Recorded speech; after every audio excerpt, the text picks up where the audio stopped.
McMaster is the site of the 2014 Men's Ontario University Athletics Fencing Championship. We sat down with Dave O'Donnell, currently in his 29th season as McMaster's head coach, to talk fencing and preview this year's championship event. The men's OUA championship will hold the three weapons, foil, épée, and sabre.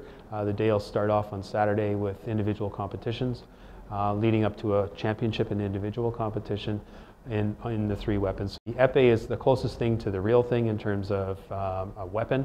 It's paired like it's historically as a rapier, and if you were Zorro or a Three Musketeer, you would use a rapier. And only the edge, the tip of the weapon is sharp, and the scoring surface today is the whole body. So it's the closest thing to real dueling would be that. So if you need to inscribe your initials in someone's neck, the rapier or the épée is the weapon of choice. Sabre is like a cavalry weapon. It is a blade that's sharp all the way up to one side and back. The back third of the blade is sharp.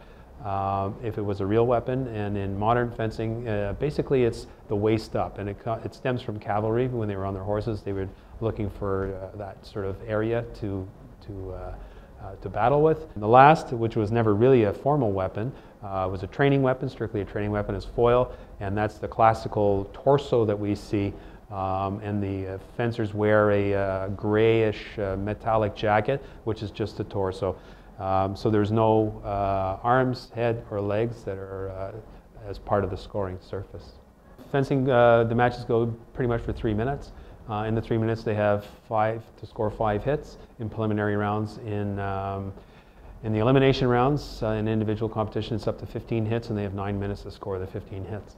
And how does a student athlete find his way into fencing? Some of the thanks can go to Hollywood, according to O'Donnell. I would say it has a lot to do with it, because there's some fantastic sword scenes in there, and actually all the choreography was done by a Canadian fencer named Bob Anderson, who was originally from England as a fencing master and an Olympic coach.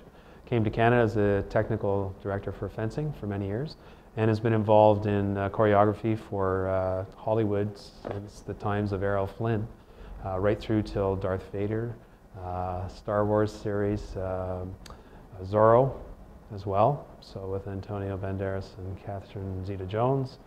He's done all that. I worked with him as well a number of times in coaching. And yeah, so Princess Bride is one of the ones when the team is traveling, the fencing team's traveling, that's one of the films they always watch.